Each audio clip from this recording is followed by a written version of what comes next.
colonial period, in part because even though we tell ourselves that the American Revolution, we left Great Britain, we got rid of the aristocracy, in fact, none of that is true.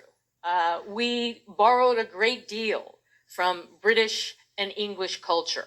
And two of the concepts that are sort of central to where white trash comes from is, first of all, since we have been an agrarian nation for over half our history, it's important to pay attention to rural ways of thinking about class. And the idea of white trash actually was first used by Richard Hakluyt, who was an Elizabethan adventurer who made a pitch to Queen Elizabeth about why we needed the New World. And the real reason that he felt the New World was important is that it was going to be the trash bin for the poor and the idle and the worthless people in England. Now, this, of course, upsets the apple cart on the idea that somehow everyone who came to the New World were seeking religious liberty. It's not true. Most people were coming for economic reasons, and the word that was used by Richard Hakluyt to describe these people was waste people. So therefore, the idea of trash, Thomas Jefferson, Abigail Adams referred to the rural white population as rubbish. Now, we still hear that. British people still use that term today. But part of what I was trying to uncover is that two big concepts that we need to think about still shape our class system today. One is the idea of land and the importance of the civic value and the economic value and the class value of being a landowner. And this is important because one of the things that we have to realize is that even in the early founding period, you couldn't vote unless you owned land, and land in a sense was seen as the real source of liberty. You had to be a landowner. So land, and if we think about why land continued to be associated with the poor were very much fashioned as either being seen as people who lived on land that was considered wasteland, because that's where waste people came from. Wasteland is land that's left untilled and fallow and is unproductive. So therefore, the waste people throughout American history end up being associated with unproductive land. For example, the term redneck is identified as being associated with people who live in swamps. At the same time, hillbillies are associated with people who live in the hills and are seen as poor. So land that's unproductive is the source of one important definition for understanding class identity. The other important theme that I highlight, which we also inherited from the British, is the idea of breeding. And this is really important because this is the idea that one's class identity is passed from one generation to the next. This connects to pedigree, lineage, and the fact that for the British and for early Americans and Americans in general, one of the things that we don't pay attention to is that class is not just only about property ownership or the labor value of the job you have. It's also very much linked to breeding and even your children.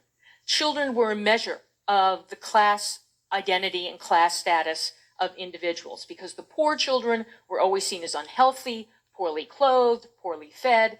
And by the time the term white trash appears, which is in the 1820s, at that moment, poor whites and white trash are now being associated with two other rather disturbing terms for the poor, which were clay eaters and sandhillers. Sandhillers, again, they lived on worthless sand. Clay eaters is where they were seen as not even being white. They were seen as having the skin color, a yellowish tint to their skin color that was compared to parchment. And part of the reason they had this disease is it's pellagra, but in the 1820s, 1840s, no one identified this. This doesn't get identified until the early 20th century. So when we think about class, we have to return to the importance of breeding, inheritance. And this is also why, as I trace my history, the other important thing to think about, and this unfortunately is still part of our history today, the other group that the English despised were vagrants. So the poor, in a sense, are always associated with people who don't put down roots, who aren't property owners, who are seen as people who are always on the move, people who, and this is actually even used today as a rationale for dealing with the poor. You might all be familiar with Kevin Williamson. He wrote for the National Review, when he wrote a very hostile essay attacking Trump supporters, he not only attacked them for living in dying cities and towns, and also used another favorite trope, referred to their critique as a yelping dog. But then he went on to say that, well, if you're poor, all you have to do is pack your bags and move. And this is, this idea of mobility continues to be a part of white trash identity, because in the late 19th century, there were cracker carts, because cracker is another important term for poor whites. And if we think about trailer trash, that's a house on wheels. That's a home, that's a place you live that never gets the same, it's never really seen as a home, because it's seen as again, people who are on the move, people who are not real property owners. So if you can go away from tonight thinking about several things that continue to be a part of our class identity. One is the way it's passed from parent to child, and that's even true for sociologists. They have found in 2015 the most important predictor of being successful in this country is linked to the wealth and privilege that you get from not only your parents but your ancestors. So lineage and this idea of inheritance is still very much a part of our class definition. The other is this idea of breeding. Breeding is not only the way we might think of it in a positive term as acquiring taste or skills. It also, for white trash, it was seen as an imposed identity, something you literally inherited. And that's why I have a great deal to say about the eugenics movement and how incredibly popular that was. Everyone subscribed to this ideology. Professors at Harvard, leading politicians like Teddy Roosevelt. As you know, the major institute for studying eugenics was in New York, was in Long Island. Charles Davenport was the head of that. So these three concepts, mobility, vagrancy, breeding, pedigree, land, and property, I think still continue to be extremely important ways for how we sort and divide people, because class isn't just about the money you earn. It isn't just about your job and the status.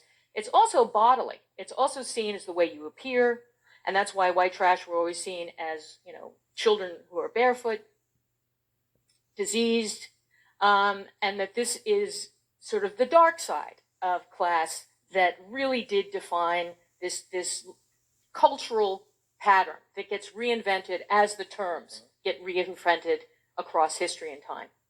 Well, so thing I always like to remind people how the British thought about the poor. The British said that in the colonial period, there were four options about what would happen to the poor. First of all, they would die from starvation or disease. Second of all, they would be arrested and end up dying on the gallows or be executed. Third of all, they'd be sent off to fight wars and die there. And then fourth of all, they were going to be sent to the New World. And it was also expected that they would die there.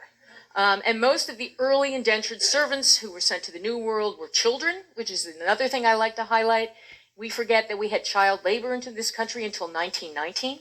And this was true across the board. This was in the South and in the North about exploiting child labor. And that also is why indentured servants, because of breeding, influenced the introduction of slavery into the New World. So those two things are intimately interconnected.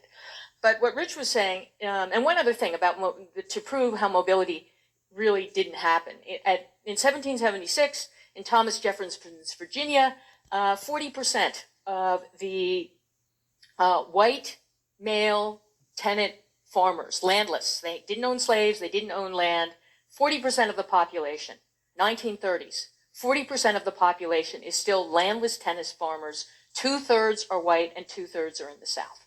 And that's one of the things I always like to remind people. When we think of social mobility, that comes with a commercial society, not an agrarian society. And in fact, at the time of the Revolution, there was more upward mobility in Great Britain than there was in the New World, because we were more agrarian based. But what Frank was talking about is this idea of upscale rednecks. And this is kind of, I think, one of the interesting issues about class identity in the United States. One of the things I talk about when we think about the 1950s, 1960s, and even into the 70s, part of class identity is that you want to blend in. And this is particularly true if we think about the 50s, that you were supposed to move to the suburbs, you were supposed to somehow become an American by, a new geography, a new place that you lived. And there was this compelling need to, in this affect ethnic identity, to, learn to speak in a proper way, learn to assimilate. And the same is actually true, which is strange, but the same is actually true for how white trash imagine themselves, that they also did not want any connection to their past, that they also did not want to even acknowledge, or even, you'd think they would be the ones with, wanting to provide charity, wanting to sort of help raise up people in a similar situation. But no, because there's almost a penalty by associating what your roots are, where you come from. And I think this is still true today, because we still measure people by where they're born, by, all the things that we associate with success in this country.